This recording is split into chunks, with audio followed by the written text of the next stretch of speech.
অফিসে তো বয়ান দেন কোটি কোটি টাকার মালিক, কয়েকশো কোটি টাকা সম্পদ আছে। হ্যাঁ আপনার ধারে গেছেন, আর গরিব মানুষ আমরা মতো তো বয়ান দিই না কোন দেশে বাস করি, কি বাস করতেছি, গাজীপুর থেকে চিন্তা করতেছি শালার গুলশানের কথা, তো লাভ আছে আমার?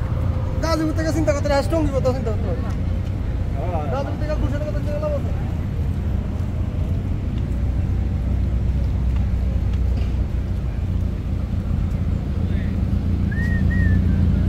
কাউকে আসতে হবে আবার।